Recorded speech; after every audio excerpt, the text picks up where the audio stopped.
السلام علیکم۔ اشفاق احمد صاحب کی کتاب زاویہ کی تیسری جلد سے جو آج ہم چیپٹر سنیں گے اس کا نام ہے روشنی کا سفر۔ ہم اہل زاویہ کی طرف سے آپ سب کی خدمت میں سلام پہنچے۔ آج سے کئی برس پہلے کی بات ہے، میں ایک رسالہ دیکھ رہا تھا تو اس میں ایک تصویر نما کارٹون تھا جس میں ربڑ کی ایک بہت مضبوط کشتی گہرے سمندر میں ڈیپ سیز میں چلی جا رہی تھی، اور غالباً اس کشتی میں سوار لوگ کسی خاص قسم کی مچھلی کا شکار کرنے نکلے تھے۔ اس کارٹون سے اس قسم کا تاثر ملتا تھا۔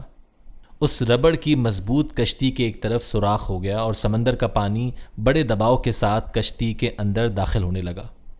کشتی میں جو لوگ بیٹھے ہوئے تھے وہ ڈبے، گلاس اور مگ لے کر یا جو بھی کچھ ان کے پاس تھا پانی نکالنے کی کوشش کرتے رہے۔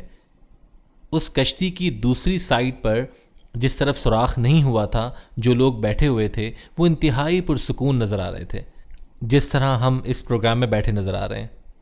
ان میں سے ایک نے کہا کہ ہمیں بھی کشتی سے پانی نکالنا چاہیے، لیکن اس کے ساتھیوں نے کہا کہ دفع کرو، یہ ہماری سائڈ تھوڑی ہے، اس سے ہمارا کیا تعلق، وہ خود ہی نکال لیں گے۔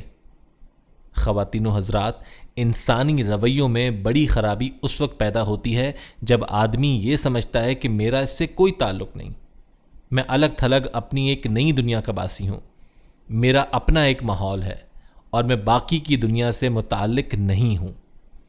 جیسے بش اور بلیئر، امریکی صدر جارج ڈبلیو بش اور برطانیہ کے وزیر اعظم ٹونی بلیئر سمجھتے ہیں کہ ہماری ساری دنیا سے کوئی تعلق نہیں ہے، ہم ایک مخصوص علاقے کے بندے ہیں، پانی اگر ایک سائڈ سے آ رہا ہے تو شوق سے آئے، ہمیں اس کی کوئی پرواہ نہیں ہے، ہم اپنے انداز سے چلیں گے اور موج میلا کریں گے۔ حالانکہ حقیقت میں ایسے نہیں ہے، ہم سارے کے سارے ایک دوسرے کے ساتھ بندھے ہوئے ہیں اور ایک دوسرے کے ساتھ وابستہ ہیں۔ جب زندگی میں بہت مشکل پڑتی ہے، بہت الجھنیں ہوتی ہیں، اللہ نہ کرے کہ آپ پر ایسی الجھنیں پڑیں جو آپ کی روح کے اندر تک اتر جائیں، تو پھر آپ کو یہ احساس ہونے لگتا ہے کہ انسان کا انسان کے ساتھ تعلق ہے۔ انسان غیر ارادی اور غیر محسوس طور پر دوسرے آدمی کے گرد دھمال ڈالتا رہتا ہے۔ ہماری روح کا ایک حصہ جو ہے اپنی مرضی سے خود بخود ایک چکر کاٹتا رہتا ہے جس کا تعلق دوسرے لوگوں سے ہوتا ہے، باوصف اس کے کہ مجھے اپنا پڑوسی بہت برا لگتا ہے، مجھے اپنے ساتھ کام کرنے والے بہت برے لگتے ہیں، مجھے اپنا باس زہر لگتا ہے، لیکن میری وابستگی اس کے ساتھ ساتھ چلی آ رہی ہے۔ خدا نہ خواستہ آپ کا دادا یا آپ کا ابا حضور جو ایک بہت خوفناک بیماری میں مبتلا ہوتے ہیں اور حکیم ان سے یہ کہے کہ آپ کسی قسم کی غذا نہیں کھا سکتے یا اسے ہضم نہیں کر سکتے، لہٰذا آپ 3 منقع مویز یعنی بغیر بیج کے سوکھا ہوا بڑا انگور کے دانے ہی صبح کے وقت کھائیں، یہ آپ کے لیے کافی ہیں۔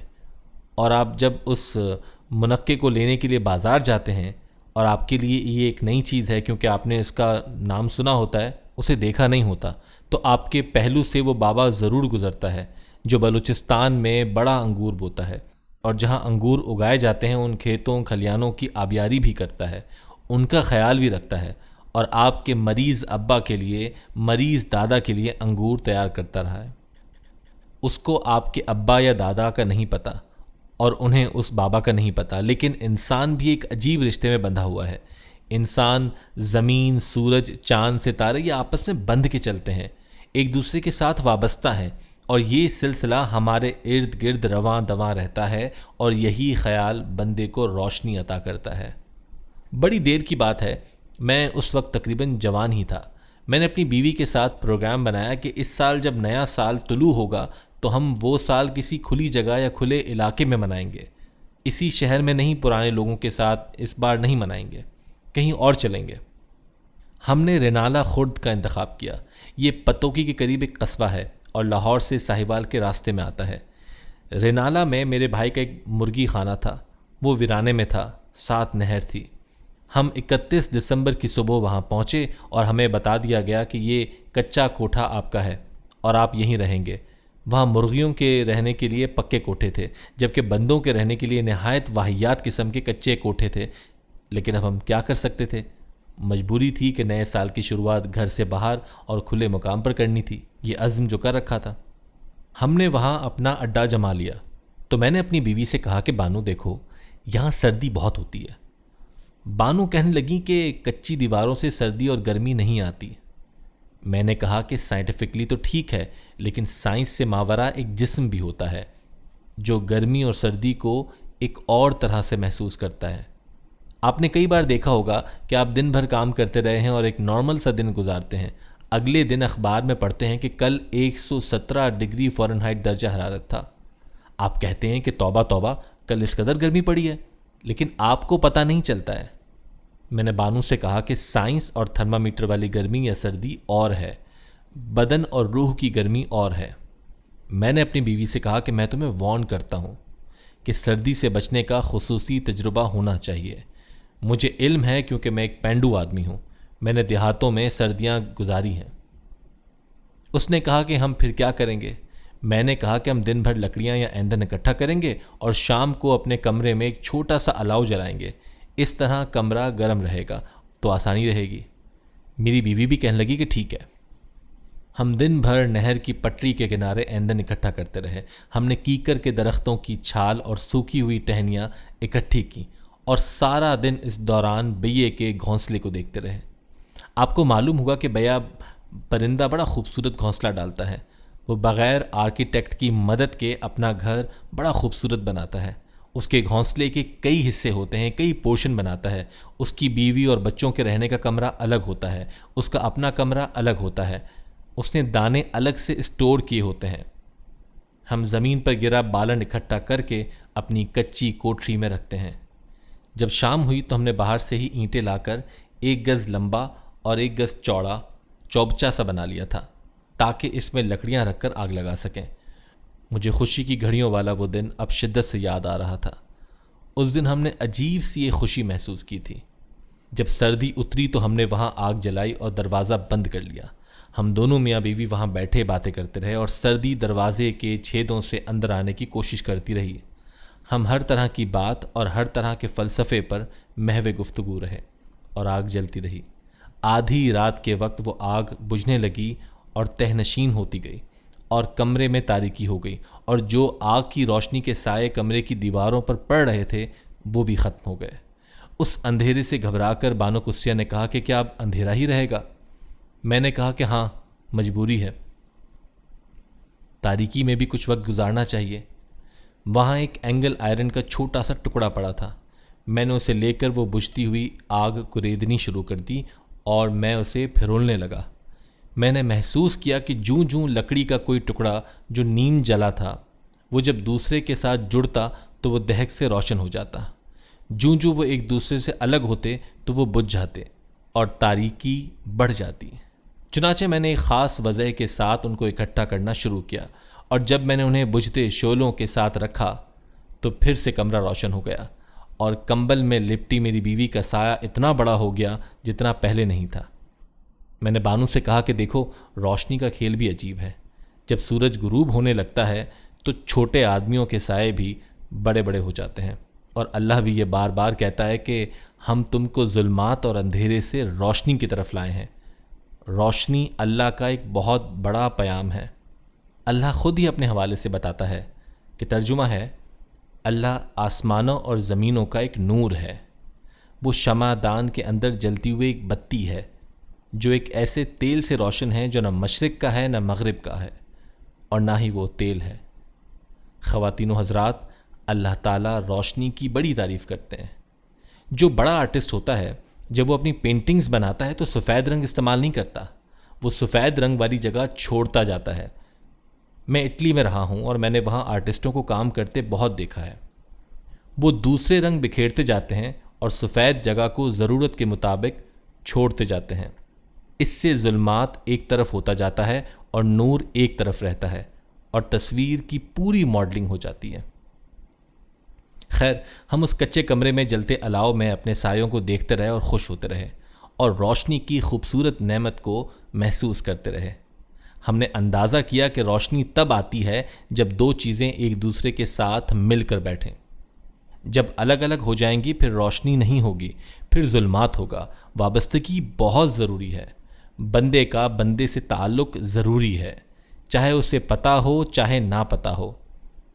ہم کسی سے چاہے کتنی ہی نفرت کر لیں، لیکن تعلق کا ایک دائرہ ہمیشہ آپ کے گرد کام کرتا رہتا ہے اور آپ کو تقویت فراہم کرتا رہتا ہے، جبکہ آپ اکیلے اپنے آپ کو اتنی تقویت نہیں بخش سکتے۔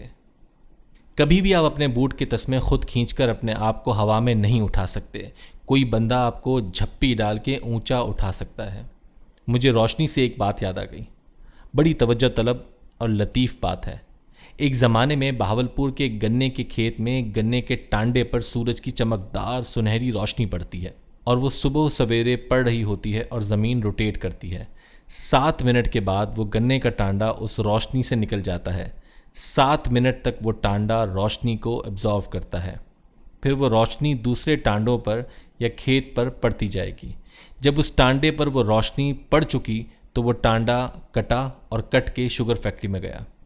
وہاں وہ کرش ہونے کے بعد چینی میں تبدیل ہوا، پھر اس کی بوری بھری گئی۔